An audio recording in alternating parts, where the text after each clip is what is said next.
Parashá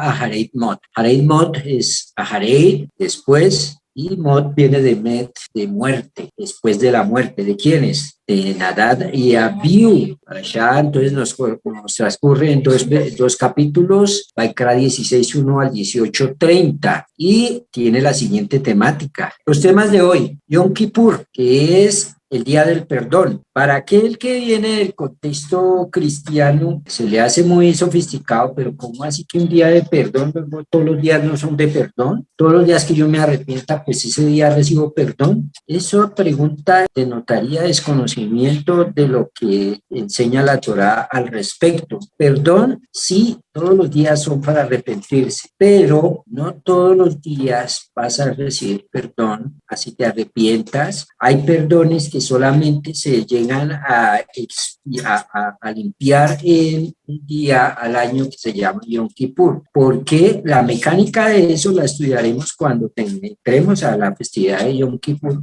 pero básicamente hay cosas que hasta Yom Kippur se levantan y es necesario el día del Kippur estudiar la Torá, porque es una puerta que se abre especial para poder recibir perdón y recibirlo de manera efectiva para ciertas circunstancias. Parte de eso trataremos de tocar hoy. El día del perdón, entonces, es lo que se nos narra aquí al comienzo de la parashá. Luego viene el tema de los sacrificios que se hacían en el santuario, Vaikra 17, 1 al 9, sacrificios que eran fuera, escribí mal, fuera del tabernáculo, sacrificios fuera del tabernáculo, hay unas cosas especiales que hay que hacer por fuera de él, prohibición de ingerir animales no faenados. Igualmente la gente piensa que porque come vaca, carne de vaca, o porque come gallina, o se está comiendo kosher. No, comer kosher implica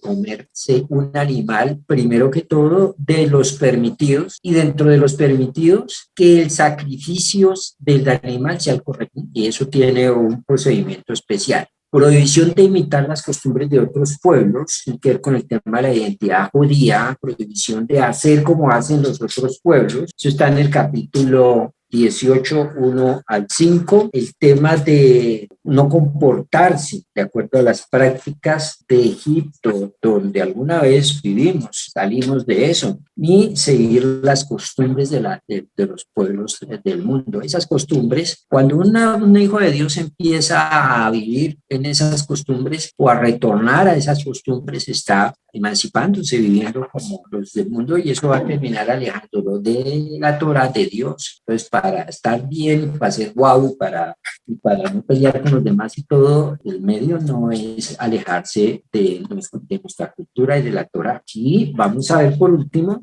ese es el tema de las relaciones sexuales ilícitas. Para poder vivir en arrepentimiento continuo, un comportamiento no como los del mundo, debemos también ir alejándonos de todo tipo de comportamiento sexual ilícito. Y acuérdense de ustedes que todo esto que es no hacer la voluntad de Dios, finalmente es idolatría. El simbolismo de los dos machos cabríos, esto lo describe Abarbanel. Abarbanel fue dirigente comunitario en Portugal, en España, y luego pasa después de 1492, que es el año en el que se expulsan a los judíos de España, un gran comentarista de Torá. Él nos escribe lo siguiente: ofrecerá a Aarón el macho cabrío sobre el que había recaído la suerte para el Señor, y lo hará como sacrificio expiatorio, pero el macho cabrío sobre el que había recaído la suerte para Azazel será colocado vivo ante el Señor para expiar sobre él, para enviarle a Azazel al desierto. Vaikra capítulo 16, versículo 9 al 10. Este es el versículo, y él dice: y desde mi punto de vista, lo más correcto es que en este caso es que los dos machos cabríos eran una alusión de toda la congregación de los hijos de Israel, pero en sus aspectos cambiantes. Cuando ellos siguen correctamente el camino de Dios y sus sacrificios, que es, como ya lo expliqué, una insinuación de sus pensamientos exteriores, serán sacrificados sobre el altar. Y si su sangre ingresara por delante y por detrás y rociara con ella sobre el propiciatorio, que es toda una señal de apego a Dios, y que ello tendrá el mérito del mundo venidero y estarán bajo las alas de la divinidad. No obstante, si los hijos de Israel no actúan correctamente según el camino de Dios y no cuidan su guardia y la gloria de su santuario, su destino era el Azazel, es decir, alejarse de Dios bendito, y se encaminará hacia el exilio, ya que Azazel es una palabra compuesta de dos vocablos, Az y Azel, que quiere decir que este pueblo será desarraigado de su tierra y será un pueblo insolente. El primer versículo de esta parashá, muy interesante como todas, nos habla acerca del tema de lo que sucedió después de la muerte de los hijos de Aarón. El tema está relacionado directamente con el punto del chivo expiatorio. Hashem le habló a Moshe después de la muerte a Jareimón de los hijos de Israel, de Aarón, quienes ofrecieron una ofrenda no autorizada ante Hashem y murieron. Maimónides, uno de los clásicos de los maestros de Torah, nos dice que el chivo expiatorio tiene la capacidad de expiar por todos los pecados de la Torah, ya sean, los pecados que comete la gente, pero que están señalados en las transgresiones que deben ser castigados, ya sean los ligeros o los graves, sin importar si la transgresión fue hecha de forma intencional o no, e independientemente de si la persona tiene conciencia del pecado o no. Eso está en leyes de arrepentimiento 1, 2. Eso está lo que es la Mishneh Torah. El Midrash ofrece la siguiente idea. Este chivo expiatorio llamado Sal, vamos a editar acá para poder decir. Levítico 16:22.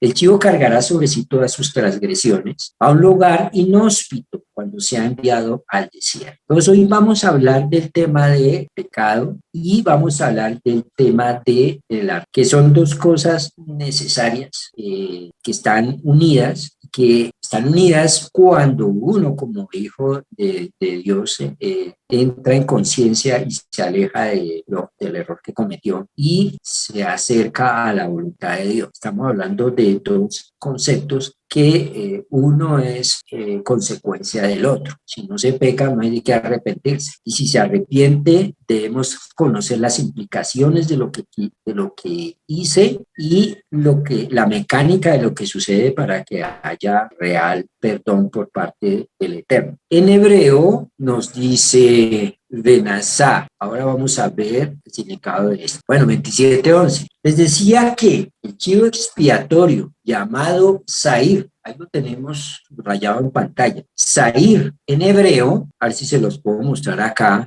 hace referencia a Esab. ¿Por qué? Sair, acuérdense que el hebreo original, el hebreo bíblico, no trae estos punticos que usted ve acá. Eso se llama nekudot. Usted puede leer Sair o Soir, cualquiera de las. La palabra Sair suena igual o se le puede leer igual que Soir. Sair es chivo y Soir es velludo. Entonces, ¿qué es lo que nos está diciendo? Que entonces Jacob le respondió a su madre Ribca, pero Esab, mi hermano, es hombre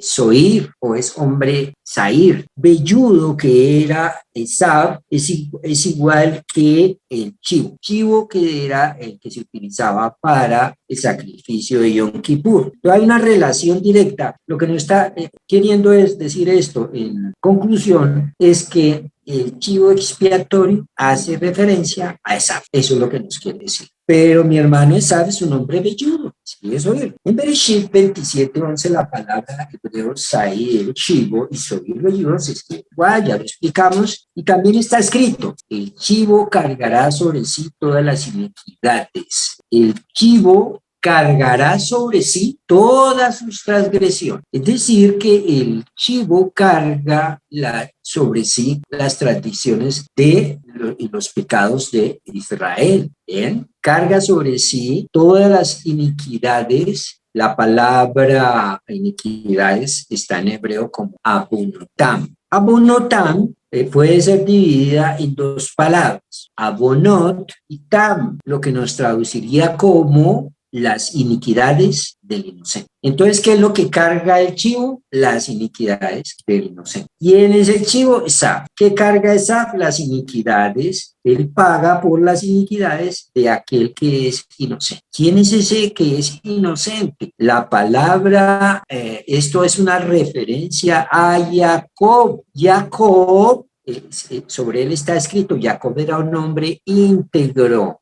Génesis 27, 25-27. Los niños crecieron y Esaf llegó a ser diestro cazador, hombre del campo, pero Jacob era un hombre pacífico que habitaba en... La palabra pacífico es Tam. Tam es inocente. ¿Quién es inocente? Jacob. ¿Quién es Jacob? Israel. Entonces, si nos devolvemos, entonces el chivo, Esaf, cargará con las iniquidades del inocente, ¿sí? Del Tam. Es decir, las iniquidades de Jacob, es decir, las iniquidades de Israel. Cuando se hace la expiación en Yom Kippur, lo que se nos está enseñando es esos chivos que eran para la expiación, esos dos chivos expiatorios, eran para representación de Esaf y obviamente para expiar por el pecado de Jacob, que es Israel. Por eso los chivos representaban el pecado de todo el pueblo al año, digamos. Por lo tanto, los pecados que comete Israel, podemos llegar a la siguiente conclusión. Los pecados que comete Israel son de alguna forma rastreables hasta Jacob, ya que todos somos sus descendientes. Y los pecados de Jacob son de alguna manera culpa de Esaf. ¿Por qué? Porque Jacob peca al mentirle a su padre, producto de la presión ejercida por Esaf. Por lo tanto, hace sentido, pues es coherente decir que el chivo que representa a Esaf cargue con los pecados. Bien, la parashá Aharimot comienza con un incidente. El incidente con el que comienza la parashá es el incidente de la muerte de los hijos de Aarón. ¿Qué tiene que ver el incidente de la muerte de los hijos de Aarón con el tema de la expiación? En Baikra, capítulo 16, vamos ahí en pantalla, los hijos de Aarón fueron consumidos por fuego cuando ingresaron al lugar santísimo, lo que llaman en otras palabras santo santuario, sin autorización, e intentaron ofrecer una ofrenda de incienso. Moshe le ofreció a Aarón las siguientes palabras de consuelo. ¿Qué fue lo que le dijo Moshe a Aarón tan pronto él se da cuenta que los hijos mueren? ¿Qué bueno lo que hicieron los hijos? Que quisieron llevar incienso delante del arca, ofrendar allá en el lugar santísimo. ¿Y cuál era la orden? La orden era para Aarón, que fuera, que el Cohen Gadol entraba una vez al año al lugar santo. Entonces, ¿qué fue lo que le dijo Moshe a Aarón? Aarón, hermano mío, eso es lo que nos dice el Talmud en Sebajín 115b. Yo sabía que el templo sería santificado por medio de alguien muy santo y cercano a mí. Yo creía que sería por medio tuyo o mío, pero ahora veo que ellos nada de habido son más grandiosos que nosotros, ya que fueron seleccionados. Moshe consoló a Aarón y le dijo que la muerte de sus dos hijos era necesaria para santificar el templo. Aparentemente, dos de los hombres más santos que debían morir para que el templo fuera santificado de forma apropiada. Moshe pensó que él, Aarón, Moshe serían seleccionados, por lo que se sorprendió cuando en lugar de eso fueron elegidos los hijos de Aarón. Por lo tanto, Nadab y Abiú eran en cierto sentido chivos expiatorios. Sus muertes fueron requeridas para el templo para que el templo pudiera ser inaugurado. Ahora, el Talmud sugiere que no fue la razón más profunda. Si bien Nadab y Abiú no había muerto, sino que si no hubieran hecho algo malo, el castigo tomó en cuenta un factor secundario. Aún había algo que le faltaba, en el templo, y sus muertes eran necesarias para proveer el factor que faltaba. ¿Cómo pueden las muertes de personas hacer eso? ¿Qué era lo que faltaba? ¿Acaso la Torá no aborrece la idea de sacrificios humanos? El chivo expiatorio es una parte integral del concepto de expiación y para comprenderlo mejor debemos entender primero qué es la expiación. Pero también me gustaría ir a poco antes y eso. Esta parashá dice que sin derramamiento de sangre no hay remisión de pecado.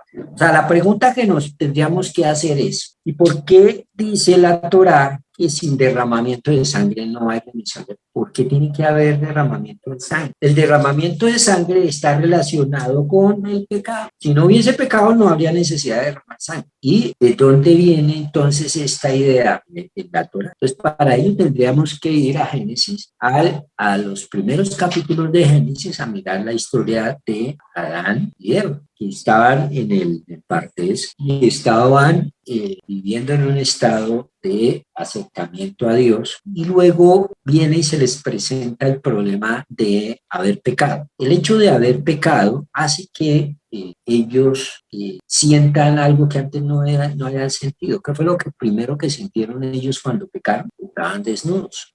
Y eso es lo que uno siente cuando una persona comete una transgresión y se ve descubierto delante de Dios. Se siente mal, se siente desubicado, se siente como si estuviera desnudo en mitad de la calle. Entonces, si es que tiene algo, por supuesto, de conciencia la persona. Hay gente que peca y tiene 5, no se siente nada, pero es porque lo han hecho tantas veces que ya ese sentimiento se perdió. Pero Adán y Eva, la primera vez que lo hacían, se sintieron desnudos. ¿Qué quiere decir pues eso?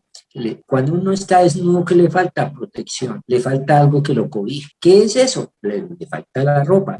¿Y qué fue lo primero que hizo Dios para solucionar ese tema? Tuvo que sacrificar a un animal para cubrir, para hacerle un vestido a estos dos. Entonces, lo cual nos enseña que para cubrir el pecado tiene que morir un inocente. ¿Por qué? Porque el chivo, ¿qué culpa tenía? O el animalito, ¿qué culpa tenía? Algún animalito tenía que morir. No dice que Dios les hizo vestidos de algodón. Podemos inferir que él sacrificó un animal proveyó la piel para el vestido de estos dos. Entonces, de ahí en adelante, cada que el hombre peca, y ahí eso tendremos que aclarar el concepto de pecado, pues de ahí en adelante, cada nada es necesario, genera ese pecado un desequilibrio en la naturaleza, un desequilibrio en la creación de Dios. Al generar un desequilibrio, por lo tanto, es necesario que de alguna manera se equilibre, ¿sí? Y esto exigiría muerte. Alguien debe entonces derramar sangre para que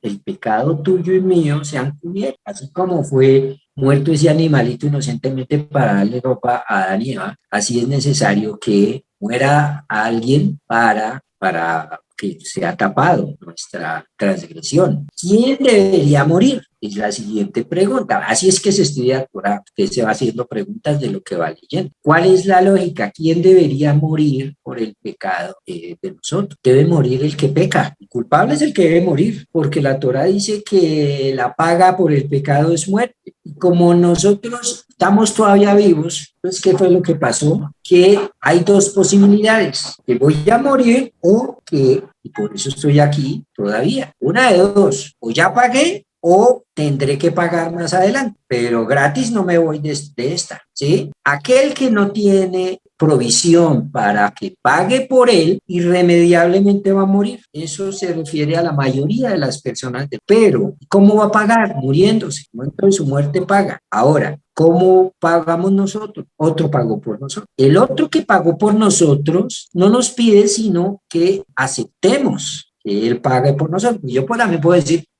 yo no necesito que nadie pague por mí, no sé, de orgulloso, y entonces, si es orgulloso, pues no hay sobre él, no lo va a cubrir ese sacrificio. Esa es la figura del chivo expiatorio. Y el pueblo de Israel debería aceptar que ese chivo lo representaba a él en el Yom Kippur, cada uno de los integrantes del pueblo de Israel. Entonces, ese es el concepto para que lo puedas entender y entender cómo funciona. Pero ese chivo no está para que muera cada que usted quiera. El chivo que se sacrificaba en el templo moría y esa muerte duraba un año, esa expiación, esperando al siguiente año. El pecado que exige muerte no es cualquier pecado, no es porque usted dijo, por ejemplo, una imprudencia, entonces que eso le va a requerir muerte. No es porque usted, por ejemplo, se le olvidó, la manera no prendió las velas de Shabbat a tiempo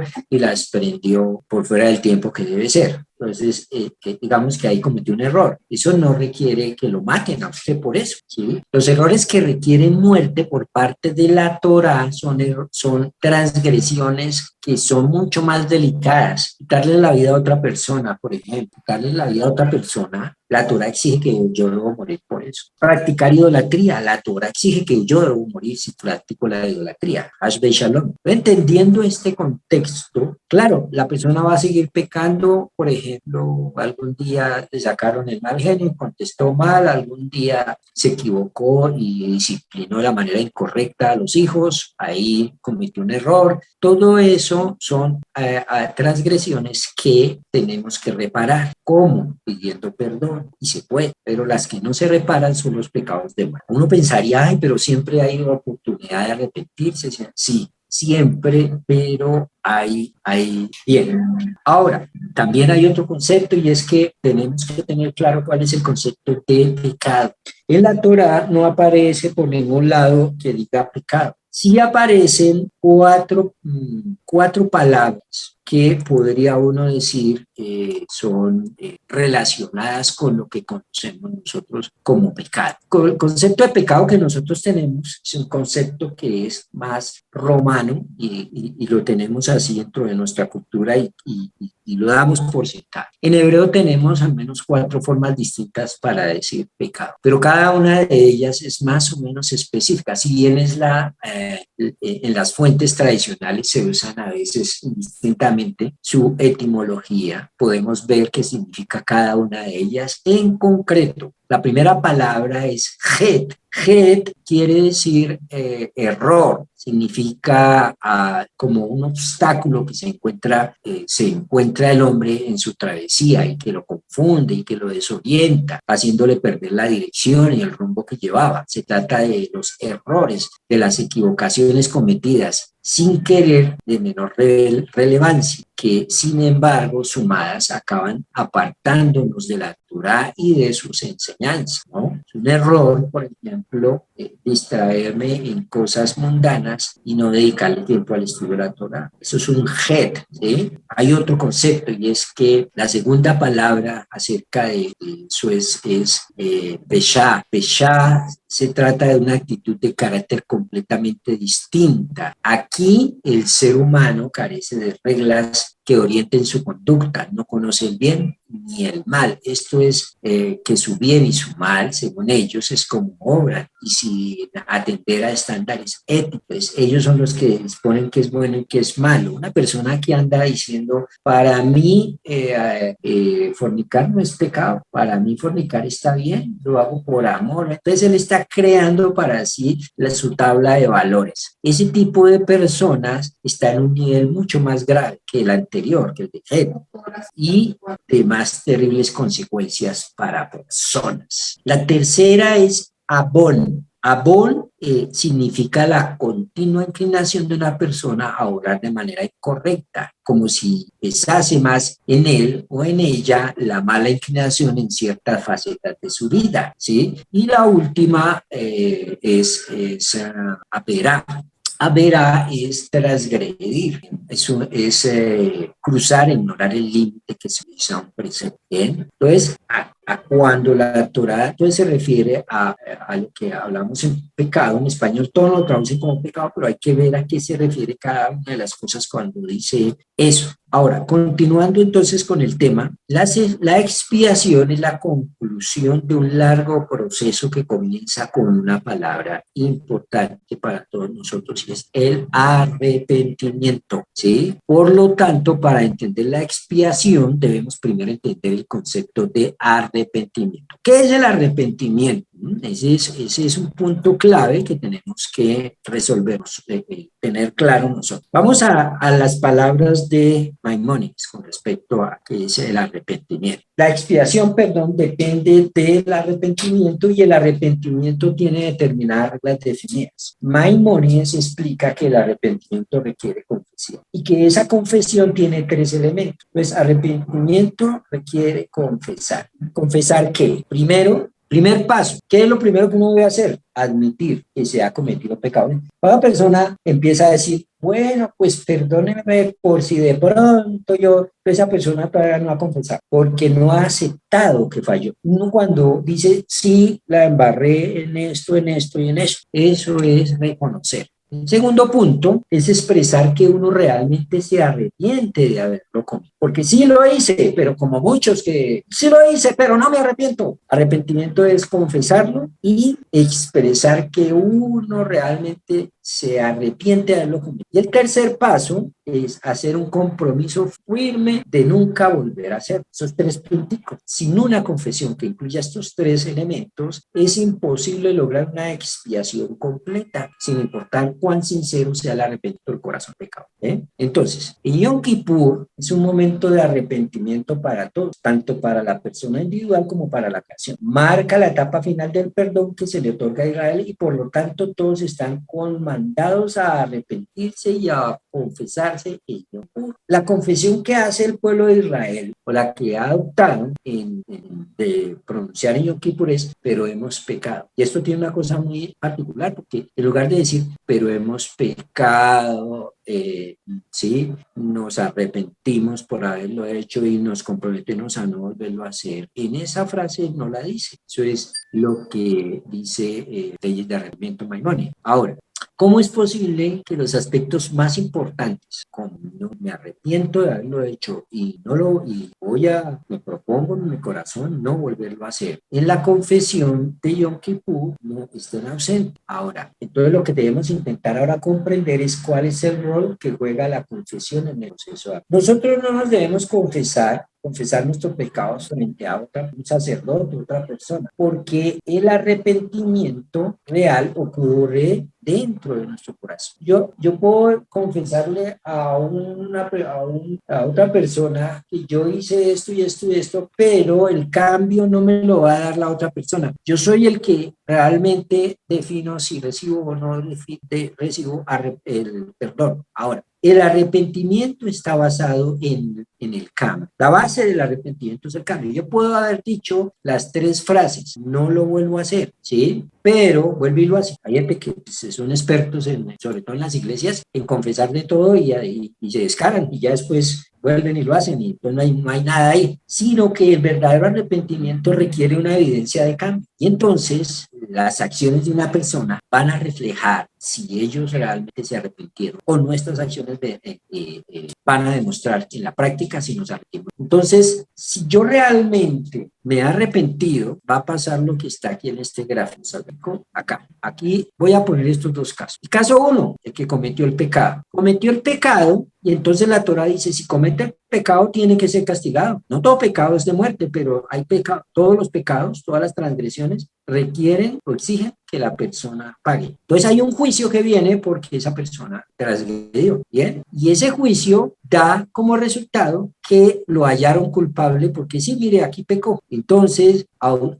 automáticamente viene el castigo. El castigo entonces Dios lo administra y Él es el que dice cuándo se le va a aplicar el castigo. A algunos se lo aplica de una o a otros les da el tiempo, generalmente da el tiempo para que la persona se arrepienta y no termine siendo castigado, porque el objetivo de Dios no es castigarte, el objetivo de Dios es corregirte para que andes bien. En este caso, la persona pecó y no se arrepintió, viene el castigo. Ahora, la persona, como en el caso 2, se arrepintió, confesó, hizo todos los pasos que tiene que hacer, me arrepiento por haberlo hecho, procuro no volverlo a hacer y obviamente reparó. Hay transgresiones que dan paso a que obligatoriamente tenga que reparar. Por ejemplo, me quedé con la plata de otra persona, confieso, me arrepiento, voy y pago a esta persona, le pago los intereses, hago todo el proceso y luego coloco sobre mí el deseo profundo de no volverlo a hacer. Esa persona tuvo arrepentimiento, pasó por el arrepentimiento, es decir, esa persona tuvo un cambio. Cuando la persona ha confesado, todavía esa persona no ha sido probado nuevamente, pero Dios le cree. Él dice, listo, yo te perdono. Entonces, esa persona ahora ya no es la misma persona que pecó, ya no es el mismo, y usted no es el mismo que en el pasado hizo lo que hizo. Pues cuando ya una persona se arrepiente, entra en un nuevo estado, ya no es la misma persona. Como ya no es la misma persona, no tiene sentido castigar a una persona por los delitos que hizo otro. ¿Quién es ese otro? El yo anterior, el yo que pecaba. Ahora yo soy el yo que no peca. Por lo tanto, soy declarado libre de juicio. ¿Entienden la mecánica de cómo funciona? Y entonces sucede el perdón. Ojo, si la persona ya ha cambiado, ya no es la misma persona, queda libre. Queda el ser probado nuevamente. Si la persona dio evidencias de que no lo volvió a hacer, realmente se ha cambiado. Pero ¿qué es lo que pasa con la mayoría de las cosas cuando decimos voy a cambiar y vuelvo y lo hago? Y vuelvo, la gente dice, usted no cambia, usted no se... Claro, porque en la práctica es que se ve la evidencia del cambio. Puede que hayamos cambiado en el interior, pero hacia afuera no lo hemos hecho. Todavía no ha venido la prueba de no volverlo a hacer. Entonces, ¿cómo funciona? Si yo todavía no he tenido la oportunidad de volverlo a hacer, ¿cómo funciona el mecanismo para que yo sea perdonado automáticamente solo con pronunciarlo, solo con decirlo? Ahí está el quid del asunto. Entonces, arrepentimiento implica modificar nuestras antiguas características de personalidad. Y aquí hay un caso, y es que yo tengo una forma de proceder que me ha llevado a caer, me ha llevado a pecar. A diferencia de Dios, nosotros no podemos ver los corazones de las personas, solo podemos ver sus acciones. Por lo tanto, somos incapaces de tomar en cuenta el arrepentimiento de manera efectiva en el sistema judicial humano. Pero la mayoría de nosotros sí aprecia la lógica de que el arrepentimiento esté relacionado con el perdón. Por lo general estamos de acuerdo que una persona la embarró, se arrepintió, pidió perdón, ¿sí? Veamos entonces que el arrepentimiento implica modificar nuestras antiguas características de personalidad, cambiar el chip, como cambiar, resetear nuestro sistema operativo, si estuviéramos hablando en términos de computador. Nosotros no podemos cambiar la altura que tenemos, nosotros no podemos cambiar el coeficiente intelectual, nuestra edad, pero sí podemos cambiar el carácter. Cuando nos arrepentimos, estamos cambiando nuestro interior. Aún por fuera no se nota, no hemos dado todavía las evidencias de ese cambio. Por eso es que está prohibido juzgar a alguien por su pasado, porque quién quita que esa persona se arrepintió y cambió y en su interior hay un cambio, pero todavía no se ha evidenciado hacia afuera. Entonces nosotros no podemos juzgar a otro por lo que era en el pasado, ¿sí? Como nosotros no podemos modificar nuestro carácter, nuestras características de personalidad, sin modificar la parte más interna de nuestro ser, y para lo cual debemos alejarnos de nuestro yo antiguo, debemos modificar estos antiguos motivadores y desarrollar un sistema operativo, hablando en términos de computación nuevamente, totalmente nuevo, que nos conduzca hacia el bien. Aquí está la clave. El habla es el único método a nuestra disposición para externalizar nuestro interior. Usted se arrepintió realmente mediante el habla. Y es mediante el habla que podemos expresar los sentimientos de nuestro corazón y los pensamientos de nuestra alma. Cuando los expresamos, ellos se vuelven en cierto sentido parte del misterio. Entonces, verbalizar nuestros sentimientos y arrepentimiento por medio de confesar los pecados que hemos cometido es nuestra forma de deshacernos de los antiguos pensamientos y actitudes. ¿Quieres echarlo para afuera? Dígalo. Se arrepiente y no quiere volver a hacer eso, tiene que expresarlo con palabras. Eso es lo que aprendemos en este punto. Por eso no sirve de nada arrepentirse mentalmente. Es como querer a alguien, pero mentalmente. Como esos casos que nunca le dijeron a los hijos que lo querían. Pues es que no puede amar proveyéndoles la ropa, el estudio, lo que sea, pues no debe verbalizar qué es lo que tiene por dentro. Ahora, ese es el último punto. Me propongo no volverlo a hacer. Lo que pasa es que nosotros muchas veces decimos yo no lo vuelvo a hacer y lo vuelvo a hacer, porque cambiar es muy difícil. Es decir, cambiar las cosas que realmente nos cuestan trabajo, las que no somos débiles, es difícil.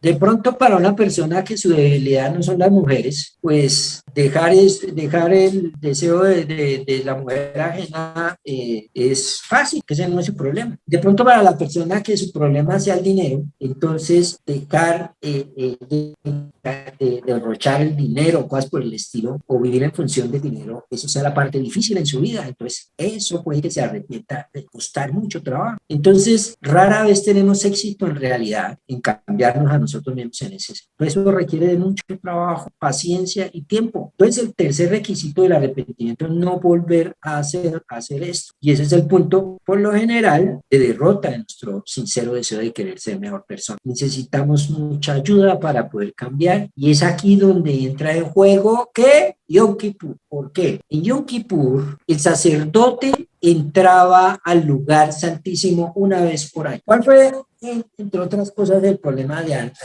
Nadab y Abiú? Que se metieron a un punto de no regreso, ya de desconexión. Yom Kippur es la puerta para poder acceder al lugar santísimo, que nos da la posibilidad de regresar nuevamente a esta dimensión sin perder la vida. Y esto del lugar santísimo está hablando del lugar más sagrado dentro del tabernáculo, que estaba dividido en tres partes. ¿Cuáles eran las tres partes del tabernáculo? La azara, que es el patio, y en el patio que se hacían todos los sacrificios. ¿Qué era lo que había ahí? El altar de fuego, donde se quemaban las ofrendas, la fuente donde se hacían las purificaciones de manos y pies, todo el sistema para hacer el proceso de los animales, etc. Pues, ¿qué otra parte tenía el templo? El lugar santo. ¿Qué era lo que había en el lugar santo? Era ya dentro del Hal, ¿sí? El lugar santo estaba la menorá, la mesa de los panes y la tarde. Y el lugar santísimo, o el Kodesh HaKodashim, es el lugar donde se encontraba el arca.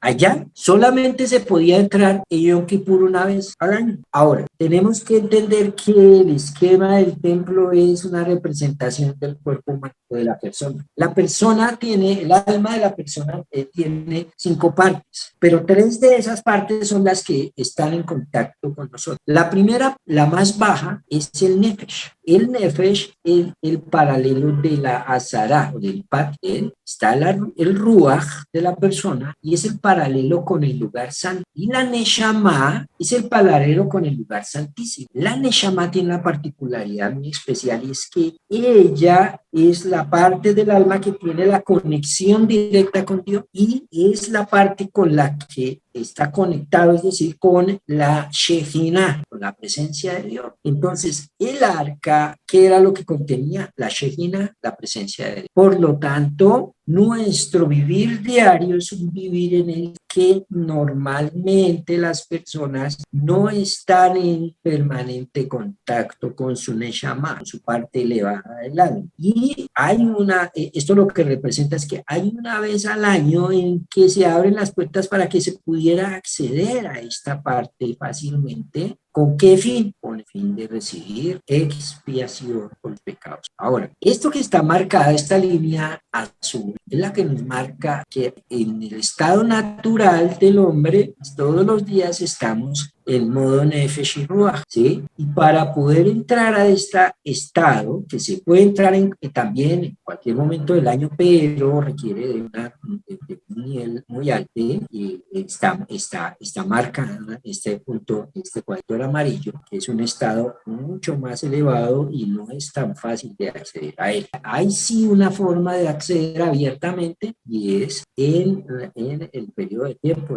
Por lo tanto, la confesión de pecados y el arrepentimiento y todo lo que se da aquí, esa confesión es una confesión diaria, ordinaria, y es la que usted hace: me arrepiento de tal cosa, y hay cosas que usted vuelve y las hace y le cuesta trabajo. Eso está dentro de este espacio, y para ello Dios dio la provisión de Yom Kippur, donde podemos acceder al lugar santísimo de nuestra vida y en la conexión a la Shekinah. ahí es donde recibimos la ayuda, digamos que el bono extra, poder ir superando aquellas cosas que tanto nos han costado trabajo y podido superar. Y lo importante aquí es confesar que me he equivocado, ¿sí? Confesar que me he equivocado. Y este perdón que viene aquí me limpia de cosas que aún así haya vuelto a reincidir. Es necesario que entendamos cómo funciona la estructura del arrepentimiento, la estructura del nombre y la estructura del santuario para relacionar esto con el regalo que tenemos en Kippur. ¿Sí? En Yom Kippur recibimos el regalo de que estamos en la cruz, estamos en el nivel más alto. Puede que el nivel de la claridad al que aspiraba nadie vivo, por ejemplo, no sea posible de mantener en esta vida terrenal, pero alcanzar ocasionalmente tal nivel de claridad es necesario para todos los hijos de Dios. Entonces debemos ser capaces de echar un vistazo a nuestros verdaderos orígenes. De otra manera, la acumulación de errores nos alejaría cada vez más de nuestras Neshamot, nuestro nivel de Neshama. Con esta información podemos comprender con facilidad la diferencia que hay entre la confesión ordinaria de un pecador y la confesión que hace en Kippur. Jacob, por ejemplo, se definía a sí mismo como una Neshama, era un hombre íntegro, un hombre tan totalmente consciente y completo y libre de contradicciones. Y Esaf declaró que, mira, yo voy a morir, definiéndose por tanto como una criatura de este mundo, un hombre del campo. ¿Bien? Y eso nos da pie a entender qué es lo que sucedía, qué es lo que sucede con todos estos fenómenos que se presentan con respecto al tema del arrepentimiento y de Yom Kippur. Bien, preguntas.